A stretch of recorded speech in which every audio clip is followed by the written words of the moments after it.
고린도전서를 계속해서 묵상하고 있는데요. 11장부터 14장까지는 큰 흐름으로 보았을 때 예배와 은사에 관한 바울의 가르침입니다. 1장부터 시작되어서 10장까지 오면서 성도 개개인, 고린도 교회 안에 있는 개개인의 문제들을 조목조목 들춰내고 또 혹은 교인들이 궁금해하는 부분들, 질문을 받아서 대답을 해오면서 진행되어 왔다면 11장부터는 예배와 교회를 세우는 은사에 대하여서 가르치는 부분이라 할 수 있겠습니다. 그래서 11장 초반부에는 우리가 오늘 새벽에 말씀을 함께 나누었죠.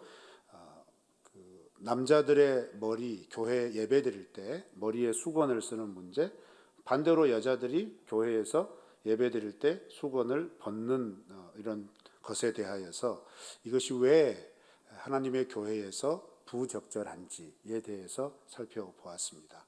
핵심은 다른 게 아니고요. 예배 드리는 현장에 그때 당시 고린도 지역에 유행하였고 흐르고 있었던 세상의 방식들, 세상의 풍습들을 가지고 왔다는 겁니다.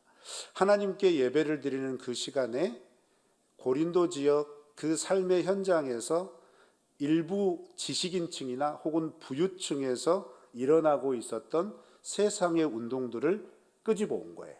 그래서 하나님께 예배를 드리는 것이 과연 합당하냐, 이런 문제들을 다루었고요.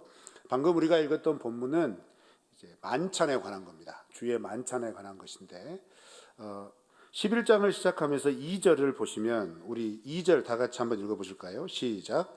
너희가 모든 일에 나를 기억하고 또 내가 너희에게 전하여 준 대로 그 전통을 너희가 지킴으로 너희를 칭찬하노라. 이렇게 시작을 합니다. 그런데 이제 칭찬한다. 무엇을 칭찬하냐면 바울이 고린도 지역에 있는 교인들에게 가르쳐 준 것을 성도들이 잘 지키고 있었다는 겁니다. 그런 것에 대해서는 내가 칭찬에 맞지 않는다. 이렇게 시작하죠. 그런데 내용은 정반대인 거예요.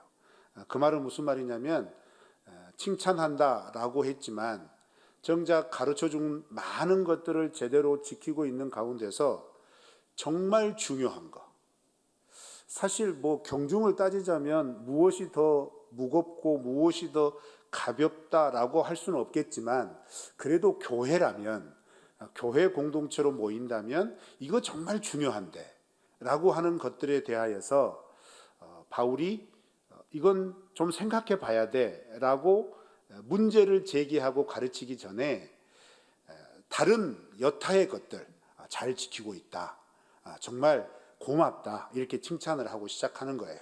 그런데 오늘 본문 말씀 읽으시면서 이 2절과 관련되어 가지고 다시 비교해 볼 부분이 17절입니다. 17절 한번 읽어보실까요? 시작. 너희를 칭찬하지 아니하나니 이는 너희의 모임이 유익이 못되고 도리어 해로움이라. 칭찬한다라고 시작을 했는데 17절에 와서 칭찬할 수 없다, 이렇게 시작하면서 심각하게 어떤 문제를 지적한다는 겁니다. 그것은 뭐냐면 초대교회 모임의 핵심 중에 핵심, 아니 전부라고 할 수 있는 주의 만찬에 관한 모임이 심각하게 왜곡이 되었다라는 겁니다. 여러분, 초대교회 예배는 크게 두 가지로 이렇게 구성이 되어 있는 것으로 저희들이 성경을 통해서 살펴볼 수 있습니다. 설마 초대교회 예배가 지금 우리가 드리는 이런 순서와 형식을 따라서 드려졌을 것이다 라고 생각하시지는 않으시죠? 초대교회 예배는 순서 자체가 없었습니다. 여러 가지 자료들을 취합해 보면 공통적인 게 뭐냐면 그때 당시에는요, 오늘날처럼 주 5일 근무제나 주 6일 노동 이런 게 없었습니다. 쉬는 날이 없었다는 거죠. 안식일을 기억하여 거룩하게 지켜라 라고 하는 이 명령은 이스라엘 백성들에게서만 지켜주고 있었던 거라는 겁니다. 로마가 통치하고 있는 로마 제국 전역에 걸쳐서 휴일은 없었습니다. 그래서 1년 365일 가운데 로마가 공식적으로 지정한 신들을 기리는 축일, 축제일, 이런 일을 제외하고는 쉬는 날이 없었다는 거예요. 그러니까 어떤 정기적으로 모이는 데 있어서 분명한 기준이 없었다는 거죠. 그럼에도 불구하고 초대교회는 예수님께서 십자가에 못 박혀 돌아가시기 전에 제자들과 함께 최후의 만찬을 하시면서 너희가 이 일을 기억해라. 그리고 내가 다시 올 때까지 기념해야 할 거다라고 제정하신 만찬 중에 행하셨던 의식들을 똑같이 예수님께서 십자가에 못 박혀 죽으시고 부활하셨던 7일째 되던 날, 오늘날로 말하면 우리가 주일로 지키는 일요일 날 정기적으로 모여서 예배를 드리고 모임을 지속을 했다는 겁니다. 그런데 이 모임의 구성은 아주 간단했습니다. 모이기로 한 곳에 들어가면서부터 예배가 시작이 되고, 이 예배는 우리가 시작했을 때 지금부터 예배 시작합니다. 타종을 하고 여타 일반적으로 드리는 신앙을 고백한달지, 서로 공동 기도를 고백한달지, 교동문을 암송을 한달지 이런 순서가 아니라 자연스럽게 가정교회로 들어가서 모이면서 예배가 그대로 시작이 되는 겁니다. 그러면서 그 안에서 행해지는 모든 대화가 다 예수 그리스도에 대한 복음이었다는 거예요. 예수님께서 가르쳐 주신 그 하나님 나라의 복음들을 서로 이야기를 하는데, 어떻게 이야기하느냐? 자기가 처한 삶의 상황에 맞추어서 이럴 때 우리 주님은 어떻게 하셨을까요? 하면서 3, 3, 5 혹은 짝을 지어서 자연스럽게 얘기를 하다가 교회 지도자격이라고 하는 리더가 식사를 알리는 빵을 떼면서부터 만찬이 시작이 되는 겁니다. 식사가 시작이 되는 거죠. 그래서 초대교회의 모임은 지역에 따라 다르지만, 환경에 따라 다르지만, 이른 새벽에 잠깐 모여서 일을 나갔다가 우리 시간으로 오후 3시부터 4시경 이때부터 모이기 시작해서 밤 9시, 10시까지 지속이 되는, 그것을 7일마다 한 번씩 지켰던 것이 초대교회의 예배의 형식이었다는 겁니다. 그리고 그런 형식 가운데서 대부분의 시간이 뭐였냐면 식탁 교제였다는 겁니다. 식탁 교제였다는 거예요. 그리고 그 식탁 교제가 이루어지는 과정 가운데 내용은 무엇이냐면, 예수님께서 가르쳐 주신 대로 예수님께서 지키라고 당부하신 것처럼 예수님의 살을 상징하는 빵을 서로 떼고 나누고, 예수님의 피를 상징하는 포도주를 서로 마시면서 예수님께서 하신 일들을 상기시키는 겁니다. 다시 생각해내는 그런 시간들을 7일마다 반복을 했다는 거예요. 그런데 이렇게 진행되는 모든 시간에서 정말 우리가 이런 형식들을, 이런 상황들을 이해하기 위하여서 알아야 될 것이 있는데, 이때 당시 초대교회의 구성원들 자체가 어떻게 구성이 되어 있었냐면 극명한 신분의 차이가 있었다는 겁니다. 그래서 여러분, 사도 바울의 여러 편지들에서도 보면 민족의 차이가 있었죠. 유대인이나 헬라인이나. 그 다음에 신분의 차이가 있지 않습니까? 자유인이나 종된 자나. 이렇게 하면서 그 다양한 인종과 다양한 상황에 처해 있는 사람들이 함께 모여서 이런 만찬 가운데서 모임을 하고 주의 말씀을 서로 나누는 것들이 초대교회의 예배의 모습이었다는 겁니다. 그래서 그 모임에는 예수님께서 이 땅에 계시면서 가르쳐 주셨던 하나님 나라의 복음을 서로 자신들의 삶의 상황과 맞추어서 이야기도 하고 조언도 듣고 조언도 구하고, 이런 시간들이 자연스럽게 진행이 되고, 그 중간에 반드시 빠지지 않는 것, 지도자가 때를 보아서 직접 구운 빵을 떼면서 우리에게 이 육신의 빵이 필요하듯이 예수님은 우리의 영원한 양식이 되어 주셨습니다 라고 하면서 그 떡을 띄워주는 거예요. 그리고 그것을 마시면서 아멘 아멘 하면서 그것을 받아 먹고, 그 다음에 또 자연스럽게 이런저런 복음에 관한 얘기를 하다가 어느 순간에 포도주를 딱 들고 우리의 몸에 흐르는 피가 우리에게 생명이듯이 예수님이 우리에게 생명이 되어 주셨습니다. 그러면 다 아멘 아멘 하면서 그걸 또 받아 마시고, 그리고 서로 잔을 나누고, 이렇게 하는 게 초대교회 예배의 보편적인 모습이었다는 겁니다. 그런데 이 모임에 굉장한 문제가 생긴 겁니다. 어떤 문제가 생겼냐면요, 다른 문제가 아니에요.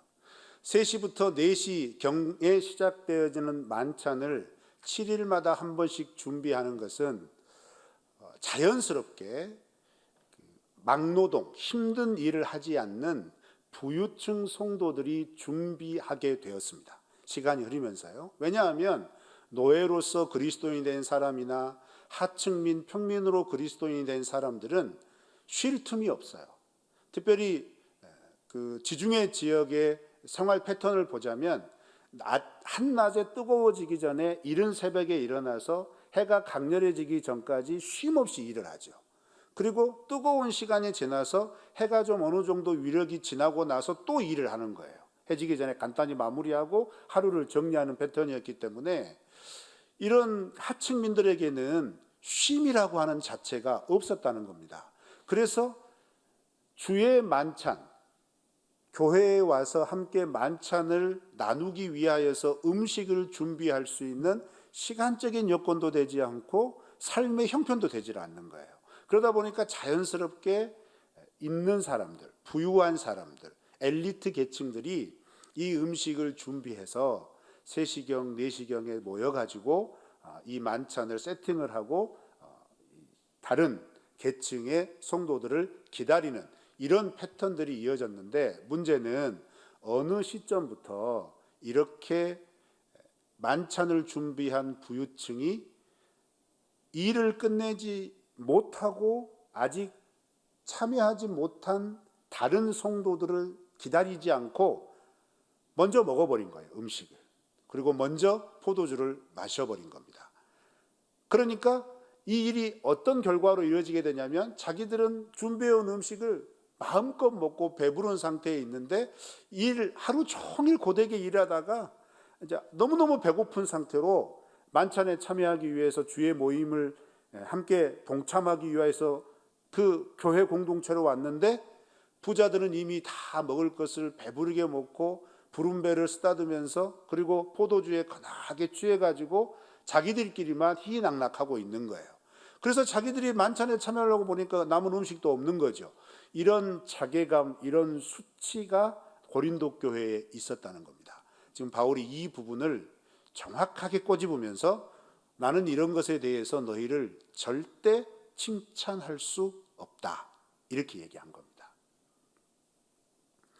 교회가 다른 어떤 것보다도 똑같은 신분이나 똑같은 출신이나 똑같은 삶의 수준으로 모여 있다면 어떤 일을 하는 게 상당히 수월하겠죠. 무언가를 진행하는데 막힘이 없을 겁니다. 그런데 여러분, 교회는 예수님께서 처음 제자들을 불러 모으시고 무리들이 그 주님의 뒤를 따라가는 무리들의 형편을 보시면 아시겠지만 천차만별이라는 거죠. 천차만별. 삶의 여건, 그리고 그 사람들이 가지고 있는 수준, 그 사람들이 가지고 있는 능력 다 다르다는 겁니다. 그런데 이렇게 다 다른 사람들이 주님을 기억하기 위하여서 모여서 그것을 기억하여 예배를 드리고 만찬을 행하는 그런 환경 속에서 그들이 살아가는 세상의 틀을 뛰어넘지 못하는 한계가 있었는데, 그것은 그들이 살아가는 삶의 환경인 거예요. 여러분, 이때 당시 부유층들은 철학을 얘기하고 지식을 논하고, 그래서 그들의 하루 일과는 느지막이 일어나가지고 느지막이 여유롭게 걸어 다니면서 서로 만나가지고 우리가 흔히 말하면 브런치를 먹으면서 누구 철학을 얘기하고 누구 지식을 얘기하고 누구 선생의 말을 서로 논하는 그런 일들밖에 없었거든요. 이 반면에 하층민들, 평민들, 노예들은 새벽별이 지기도 전에 일어나서 주인의 일터로 가서 허리가 휘도록 일을 하다가 뜨거운 햇빛이 쨍쨍해질 무렵 잠깐 쉬었다가 다시 햇빛의 기운이 사그라들면 또 일터에 가서 그날의 일을 마무리하고 해지기 전에 돌아오는 이런 패턴이 쉼없이 반복이 되고 있었다는 겁니다.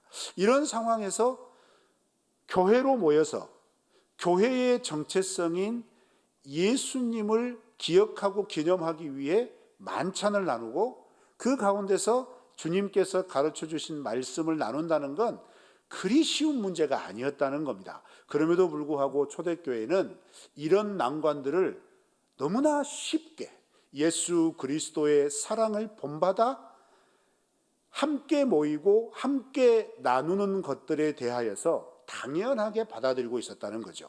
그런데 문제는 고린도 교회가 처음에 그렇게 시작했음에도 불구하고 어느 시점이 지나가면서 이 심각한 문제가 생기기 시작했다는 겁니다. 이 문제점을 통하여서 이 본문을 통해 제가 여러분과 나누고 싶은 것은 뭐냐면, 바울이 사실은 이 부분을 고린도 교회 성도들에게 얘기할 때 이렇게 점잖은 풍으로 얘기하지 않습니다. 17절에 나는 정말 화가 난다, 이런 느낌이 스물스물 나시죠? 그리고 마지막 절에 보세요. 34절에 보면 내가 언제든지 갈 때 이거 반드시 바로 잡는다. 이 말은 뭐냐면요, 신사적으로 얘기한 거 아니에요. 굉장히 분노가 일어나 있는 거예요. 어떻게 교회가 이럴 수 있어? 어떻게 교회라면서 너희들 있는 사람이 이렇게 할 수 있겠나 하면서 지금 굳이 좀 표현하자면 거룩한 분노가 부글부글 끓고 있는 거예요. 그 가운데서 상당히 절제하면서 자기의 마음에 일어나는 화로 얘기하지 않고 예수님께서 우리에게 무엇을 가르쳐 주셨냐, 예수님께서 가르쳐 주신 공동체는 어떤 공동체였냐, 주님이 이 땅 위에 십자가의 죽음을 통하여 그리고 부활을 통하여 그리고 승천을 통하여 그리고 다시 오실 재림의 약속을 주시면서까지 오늘날 교회라고 모이는 우리들에게 요구하시는 것이 무엇이었냐, 이렇게 아무튼 제가 화내고 얘기하고 있다는 거 아시겠죠? 나 지금 무지 화내고 있는 겁니다. 화가 나는 거예요 지금. 그냥 이거 거시기 한 겁니다. 화가 지금 끓어오르는 거죠. 그래서 이 바울의 끓어오르는 마음을 살펴보면서 우리 더 온누리 교회 공동체가, 그리고 여러분 교회는 아시죠?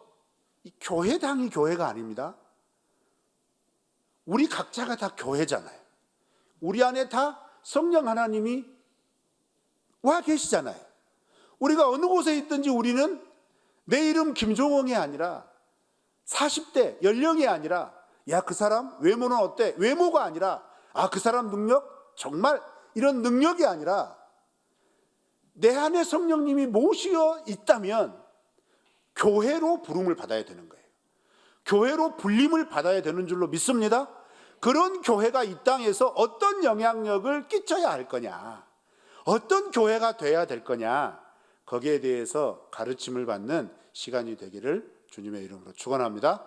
첫 번째로 바울이 우리에게 가르쳐 주는 것은 뭐냐면요, 우리 23절부터 26절, 좀 길지만 함께 읽겠습니다. 시작.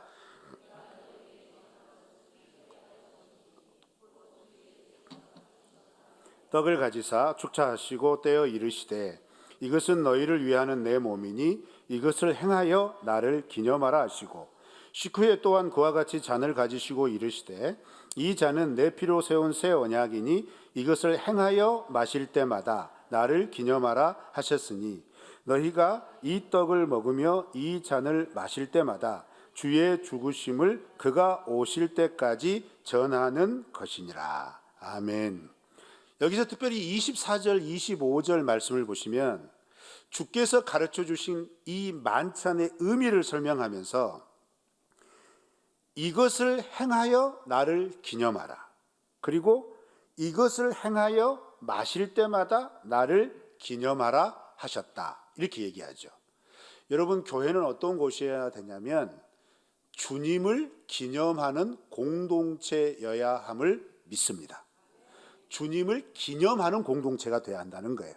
그러면 여기에서 굉장히 중요한 개념이 나오죠. 기념이라고 하는 개념입니다. 그렇죠?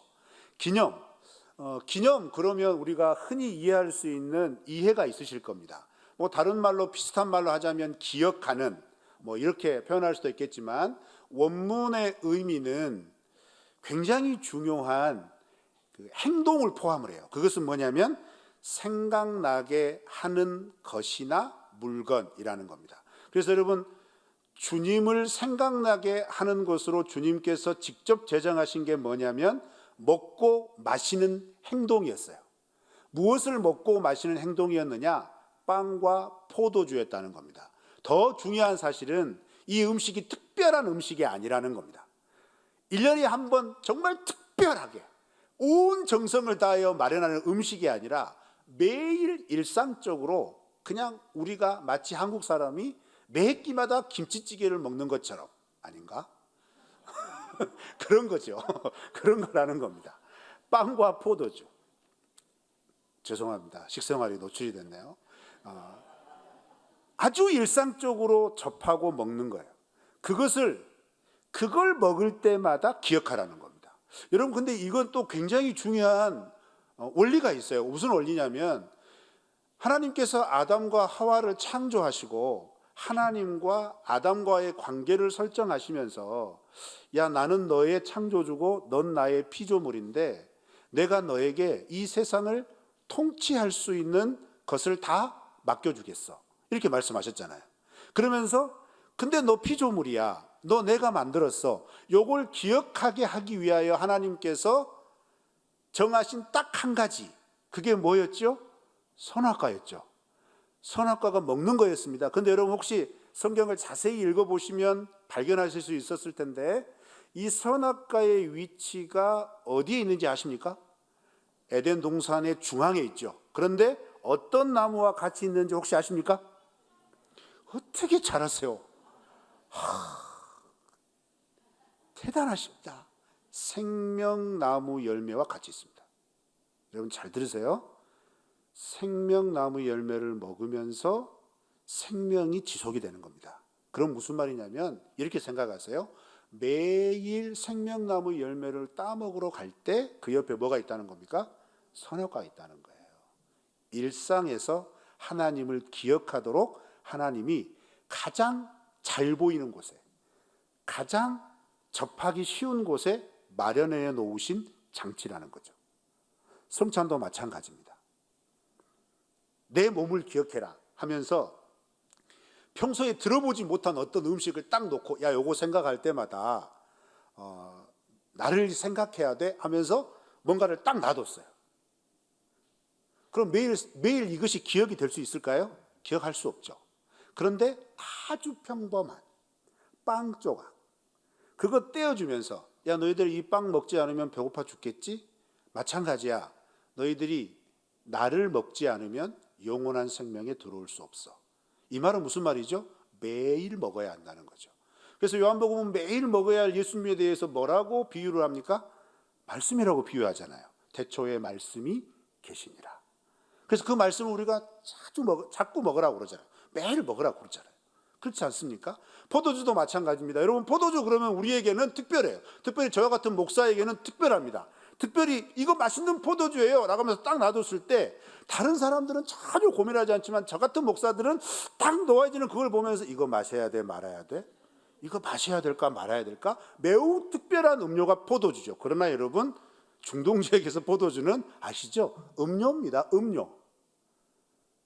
그냥 식사와 함께 자연스럽게 먹는 그런 음료란 말이에요. 식수란 말이죠. 야, 너희들 물 마시지 않고 이 포도주 마시면 목말라 죽겠지? 마찬가지야. 너희들 나를 늘 마시지 아니하면, 너희들 나와 늘 함께하지 아니하면, 너희들의 몸에 너희들의 피에 나의 이런 마음과 나의 이런 가르침이 흘러가지 아니하면 너희들 죽는다, 이 말이에요. 그러니까 그걸 기억해라는 거죠.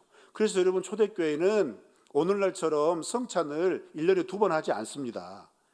매 주마다 모일 때마다 하죠. 모일 때마다 했던 게 성찬입니다. 그런데 이게 나중에 의식화되고 제도화되고 형식화되면서 아시죠? 종교개혁 때 가장 타켓이 된 개혁의 한 부분이었어요. 이게 권력화가 된 거죠. 그런데 여러분, 여기서 제가 여러분과 나누고 싶은 건, 나를 기념하라 주님께서 직접 말씀하셨는데 이 초대교회 본문 당시에서는 나를 기억하는 방법이 뭐냐면 그 만찬 가운데서 음식을 떼고 포도주를 마시면서 기억하는 것이었어요. 그러니까 평범하게 함께 모여서 준비해온 음식을 서로 나누는 그 즐거움과 뭐랄까 만족함 속에서 그래, 주님은 우리에게 이런 우리의 삶의 만족함과 평안과 이런 감사함과 이건 넘치는 이런 것들을 주시는구나 라고 하는 것들을 실제로 삶 속에서 경험하라는 거예요. 그게 사실은 성찬의 굉장히 중요한 의미입니다. 하나님이 여러분을 사랑하십니다. 하나님은 여러분에게 평안을 주십니다. 하나님은 여러분에게 만족함을 주십니다. 하나님은 여러분의 삶에 이러한 평안과 만족함을 주시기 위해 십자가에 못 박혀 죽으셨고, 이렇게 말로만 쭉쭉쭉쭉 하는 게 아니라 그렇게 말로 나누던 얘기들이 실제로 고단한 하루를 마무리하고 혹은 7일 동안의 고단한 삶을 기점으로 찍는 그 시간에 모여서 가장 인간의 본능 가운데 하나인 배고픔의 그 아픔을 해결하는 그 현장 속에서 하나님은 이렇게 삶의 양식이 되어주신다. 예수님은 이렇게 영혼의 만족함을 주신다. 이것을 자꾸 깨우치면서 그것을 먹고 그것을 마시면서 온몸으로 체득을 하는 거죠. 그것이 만찬이었습니다. 그것이 성찬이었다는 겁니다. 그래서 이것을 기념해라 라는 거였어요. 그러면 이것을 오늘날 우리의 상황으로 이제 적용을 하자면, 이렇게 좋은 것을 우리는 1년에 2번밖에 하지 않으니까 참 아쉽네요. 그러면 여러분이 원하시면 매주마다 할 수는 있죠. 그런데 이런 형식보다 더 중요한 건 의미입니다. 기념해라. 그래서 기념, 제가 강조했지 않습니까? 생각나게 하는 것이나 물건. 이 세상에서 하나님의 존재, 예수님의 은혜, 예수님의 이름이 생각나게 하는 것이 있다면 무엇이어야 할까요? 당연히 교회죠. 그런데 교회는 누구입니까? 교회는 누구입니까? 여러분이시잖아요. 내 자신이잖아요. 그러면 내가 속해 있는 그 어떤 장소에서이든지 간에 여러분을 보시면 여러분이 누구를 생각나게 하는 것이 주님을 기념하는 공동체로서, 주님을 기념하는 교회로서 살아가는 것이 될까요? 그렇습니다. 나를 통해 하나님의 사랑이, 나를 통해 하나님의 평안이, 나를 통해 예수님의 섬김이, 나를 통해 예수님의 나눔이 드러나야 되는 거예요. 그것이 주님을 기억하는 교회인 줄로 믿습니다. 그것이 우리 예수님을 뒤따라가는, 예수님처럼 생각하고 말하고 행동하는 사람을 통하여서 이 하나님을 모르고 예수님을 모르는 사람들이 저게 하나님이시구나, 저런 것이 하나님의 사랑인가 보구나, 저런 것이 하나님의 평강인가 보구나, 이렇게 생각나게 하는 존재, 그 존재가 바로 여러분인 줄로 믿으시기를 바랍니다. 그러면 여러분 이렇게 믿는다면 우리에게 중요한 의무가 생기는 겁니다. 어떤 의무가 생기는 걸까요? 내가 주님을 기념하게 하는 존재가 되느냐, 내가 주님을 망각하게 하는 존재가 되느냐, 비난받게 하는 존재가 되느냐, 환호하게 하는 존재가 되느냐.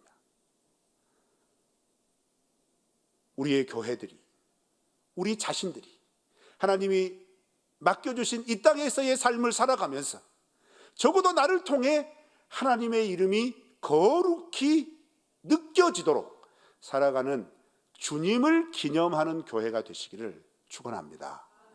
두 번째로 우리가 살펴볼 것은 뭐냐면요, 27절부터 32절입니다.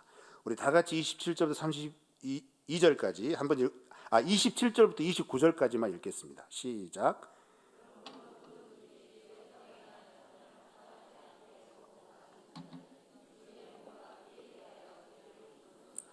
사람이 자기를 살피고 그 후에야 이 떡을 먹고 이 잔을 마실지니 주의 몸을 분별하지 못하고 먹고 마시는 자는 자기의 죄를 먹고 마시는 것이니라. 아멘.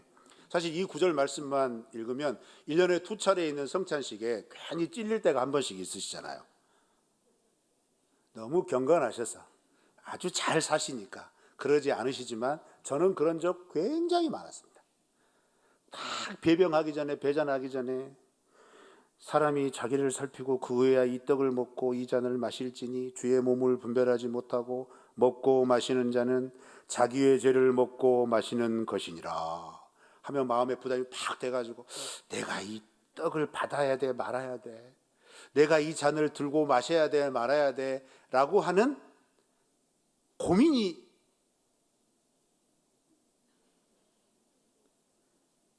솔직히 있으셨죠? 솔직해지세요. 아무도 뭐라 하지 않습니다. 다 있습니다. 다 있습니다. 그러면 여러분, 우리가 이것을 문자적으로 이렇게 받게 되면, 이 부분만 딱 놓고 받게 되면 어떻게 되냐면 주님의 만찬, 주님의 성찬에 참여할 수 있는 사람이 아무도 없어요. 그렇죠? 근데 여러분 한번 생각해 보실까요? 예수님은요, 이런 식탁과 잔치의 자리에 누구와 함께 하셨죠? 잘 아시는, 어떻게 이렇게 잘하세요? 세상에, 맞습니다. 예수님은 식사를 하셔도 꼭 죄인들과 함께 하셨잖아요. 그때 당시 죄인이라고 불림을 받았던 세리들, 창기들, 그 다음에 온전치 못한 사람들, 이런 사람들과만 식사를 함께 하셨잖아요.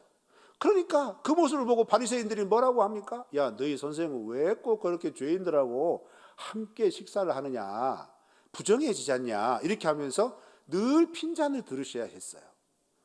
그렇죠? 그런데 이런 예수님의 모습을 본다면 여러분, 온전한 모습으로 주님의 성찬, 주님의 만찬에 참여할 수 있는 사람은 아무도 없다는 겁니다. 그렇죠?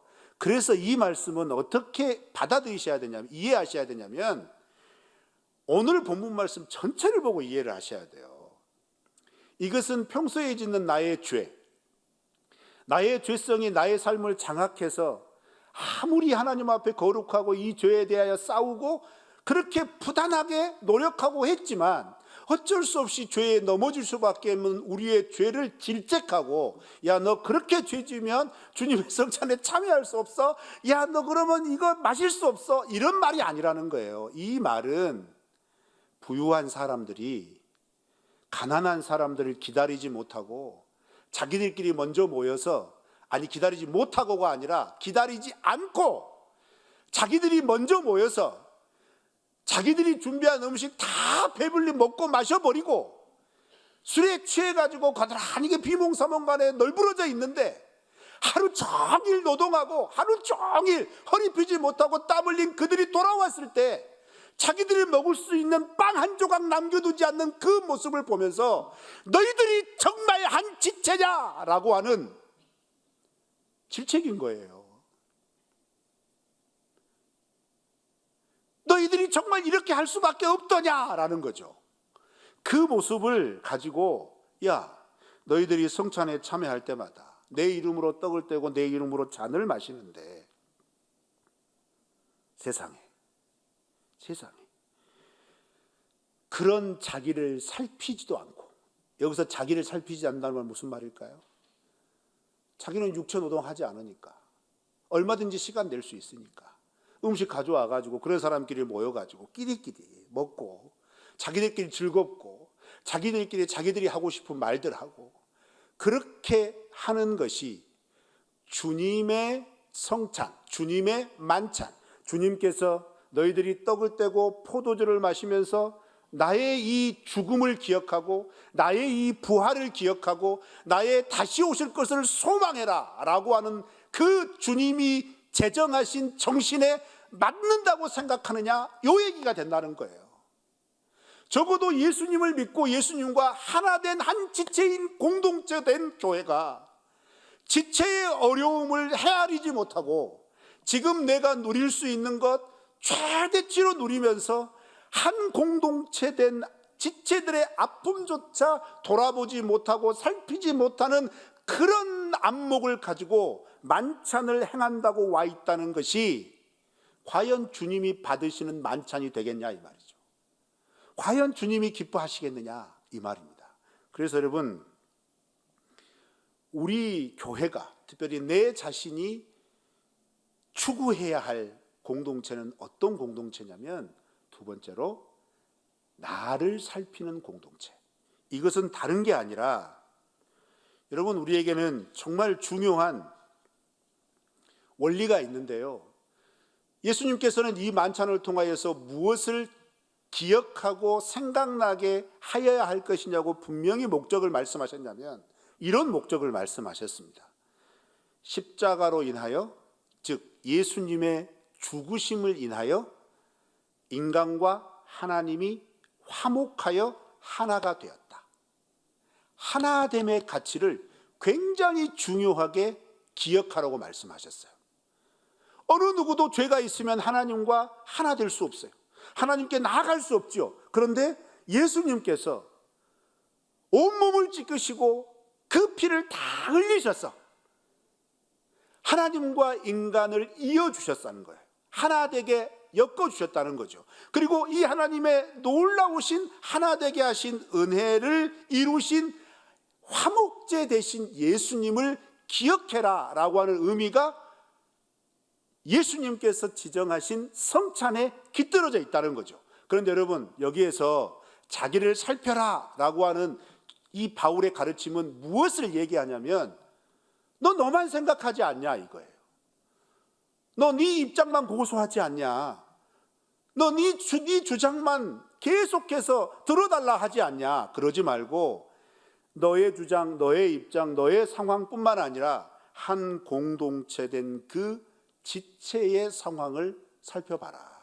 그래서 이런 겁니다. 공동체에서 즉 주님의 이런 자녀됨, 하나님 나라의 백성된 이 공동체에서 이 의미와 상관없이 한참 동떨어져서 무늬만 그리스도인인 그 자리가 아니라 예수 그리스도를 머리로 해서 온 지체가 연결되고 하나가 된 그 하나됨을 지키기 위해 너가 그 지체들을 향해 어떻게 했느냐 그걸 살펴봐라는 거예요. 그러니까 여기에서 자기를 살피고 합당하지 않는다 이 말은 죄를 지었느냐 안 하느냐 이 문제가 아니고 한 공동체를 얼마나 살펴보았느냐, 한 공동체의 입장을 얼마나 헤아려 봤느냐, 그걸 헤아리기 위하여 얼마나 손해보았느냐, 얼마나 그것을 이루기 위하여 기꺼이 아픔을 감수했느냐, 이런 것들을 살피라는 거죠. 그런데 만약 빵과 포도주를 떼기 전에 지체를 살피지 못하고 나의 주장, 나의 입장, 나의 경우만 고수하였던 것이 생각나거든 빵을 먹는 게 중요한 게 아니고 포도주를 마시는 게 중요한 게 아니라 먼저 그 지체와 화해를 이루는 게 중요하다. 그래서 예수님께서 먼저 가르치셨잖아요. 제사를 드리기 전에 형제와 다툰 일이 생각나거든 뭐부터 하라고 그러셨습니까? 가서 화해하고 와서 제사를 드려라. 예수님이 이미 가르치신 거예요. 이 가르침이 그대로 녹아있는 겁니다. 이 말은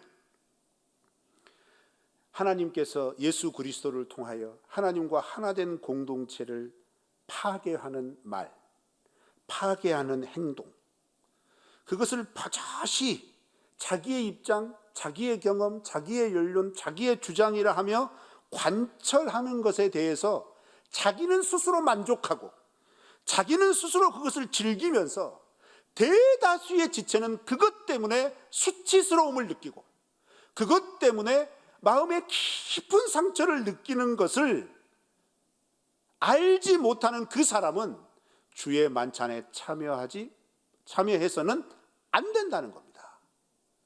그거 하나님께서 반드시 기억하여 갚으시겠다는 겁니다. 그러면 여러분 이 흐름, 이 문맥에서 정말 중요한 게 무엇인지 깨달아지시겠습니까? 자기를 살피는 것은 성경적이고 신학적이고 교리적인 매뉴얼과 같은 어떤 항목들을 율법적으로 잘 지켰느냐 이것을 살피라는 게 아닙니다. 사회적이고 도덕적인 규범들을 얼마나 잘 감당했느냐 이것들을 살피라는 얘기가 아닙니다. 무엇을 살피라는 얘기죠? 얼마나 화목했냐, 얼마나 이해했냐, 얼마나 하나 되기 위하여서 노력했냐, 이걸 살펴보라는 얘기입니다. 여러분, 우리가 그런 교회가 되기를 축원합니다. 그런 공동체가 되기를 기대합니다. 우리가 어느 곳에 있든지 우리가 가는 곳곳에서 트러블 메이커가 아니라 피스 메이커가 돼야 되잖아요. 이런 피스 메이커가 되기 위하여서 바울이나 예수님도 가장 강조한 게 무엇인가요? 자기 포기, 자기 부인 아니에요. 자기 부인, 자기 포기가 뭐겠습니까? 하나 되게 하기 위하여 상대방을 수치스럽게 하거나 상대방을 부끄럽게 하거나 상대방에게 혐오감을 주거나 이런 것들에 대하여 철저하고 그것들을 최대한 살피면서 하나 되게 하신 것을 힘써 지키는 것입니다. 이런 공동체가 되기를 축원합니다. 마지막 세 번째입니다. 33절입니다. 시작. 내 형제들아, 먹으러 모일 때에 서로 기다리라. 여기서 참 감동되는 부분이 뭐냐면 기다려라. 근데 더 감동되는 부분이 어딜 것 같습니까? 서로 기다려라. 일방적으로 기다리면 짝사랑이죠. 근데 오늘날 교회가 얼마나 짝사랑이 많은지 몰라요. 그죠? 그런데 서로 기다리라 합니다. 온전한 사랑입니다. 만찬에 참여하지 못하는, 그리고 참여에 늦는 이런 사람들의 모든 상황과 형편을 헤아리면서 하다못해 늦을 것 같은 지체를 위하여 그가 먹을 것을 미리 준비해 주는 그런 마음, 그게 기다리는 마음이죠. 음식이 좀 식더라도 함께 먹는 즐거움을 누리기 위해 우리가 조금만 더 기다리자, 우리가 함께 먹으면 얼마나 즐거울까, 이런 마음의 핵심에는 뭐가 있죠? 사랑이 있는 겁니다. 그렇죠? 교회 공동체 안에 이러한 사랑은 단순히 그 공동체 안에 모인 몇몇 사람들만 느낄 수 있는 게 아니라 결국 이러한 사랑은 그러한 사람들이 어디를 가든지 간에 하나님의 사랑, 예수님의 사랑으로 드러날 수밖에 없다는 거예요. 그런데 여러분, 이러한 것들이 드러나는 구체적인 표현으로 바울은 뭘 지칭을 하냐면 기다려줘라. 3시에 모여서 4시, 5시까지 기다려주는 게 뭐 그리 어렵냐라는 겁니다. 기다려줄 수 있다는 건 한 공동체된 그 지체를 사랑하는 마음이 있다는 겁니다. 이해하는 마음이 있다는 겁니다. 그들의 삶의 형편을 충분히 공감하고 있다는 것을 의미합니다. 오늘날 우리 교회 공동체가, 우리 각 지체들이 전도회 모임이나 각 목장 모임 안에 이런 기다려줌의 은혜가 있기를 주의 이름으로 축원합니다. 그런데 이런 기다려줌은 얼마나 사람에게 용기를 주는지 몰라요. 그러지 않습니까? 오늘날 우리를 기다려주는 사람이 얼마나 될 것 같습니까? 우리의 연약함, 우리의 부족함 이해하고 기다려줄 수 있는 세상이던가요? 사회이던가요? 직장이던가요? 그렇지 않습니다. 능력으로 판단하고 성과로 도배질하여서 기다려주지를 않습니다. 세상은 그렇더라도 하나님의 교회 공동체는 기다려줘야 합니다. 하다못해 음식을 나누기 위해서라도 기다려줄 수 있는 그런 사랑이 있는 공동체, 그 공동체가 우리가 추구해야 할, 우리가 힘써 만들어가야 할 공동체임을 믿습니다. 그래서 여러분, 유다 선지자도 유다서 1장 21절에서 주님의 재림을 기다리는 우리에게 이것을 요구했습니다. 우리 다 같이 읽습니다. 시작. 하나님의 사랑 안에서 자신을 지키며 영생에 이르도록 우리 주 예수 그리스도의 긍휼을 기다리라. 아멘.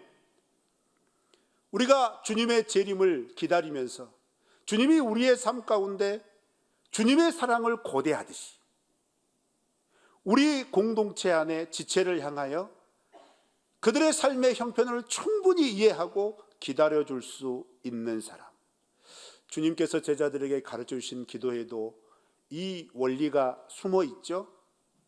우리가 우리에게 죄 지은 자를 용서하여 준 것 같이 우리 죄를 용서하여 주옵시고. 단순히 이것이 용서에만 해당되는 걸까요? 아닙니다. 내가 자비를 베푼 것 같이 주님 우리에게 자비를 베풀어 주십시오. 내가 어렵고 공고한 지경을 통할 때 나를 어렵게 했던 그 사람에게 용서를 했던 것처럼 주님 나를 그렇게 용서해 주십시오 라고 기도하라 하신 그 주님의 말의 의도 속에는 다른 것보다 우리가 예수 그리스도의 공동체로 살아갈 때 무엇보다도 중요한 것은 성질 급하게 마음에 급한 대로 힘껏 다름질하여 내 성에 차고 내 마음에 풍족한 나만 만족한 그런 삶이 아니라 조금 서운하여도 조금 더디 가도 주께서 하나로 부르신 지체들과 형편도 다르고 수준도 다르고 신분도 다르고 지위도 다르지만 예수 그리스도로 말미암아 하나님 나라의 복음을 살아가는 그 길을 즐거움과 기쁨으로 함께 걸어가도록 보조를 맞추고 그것이 성령께서 하나 되게 하신 기쁨인 것으로 알고 그것을 누리며 살아가는 공동체가 되어야 할 것을 바울은 힘주어 우리에게 말하는 것입니다. 그래서 사랑하는 성도 여러분, 우리 공동체는 서로를 기다려주는 공동체가 되기를 기대합니다. 그래서 우리를 바라볼 때 어디에 있든지 우리를 통하여 하나님의 이름이, 예수님의 이름이 선명하게 사랑으로, 평안으로, 화평으로 이 세상 가운데 증거되는 공동체가 되어지기를 주님의 이름으로 축원합니다.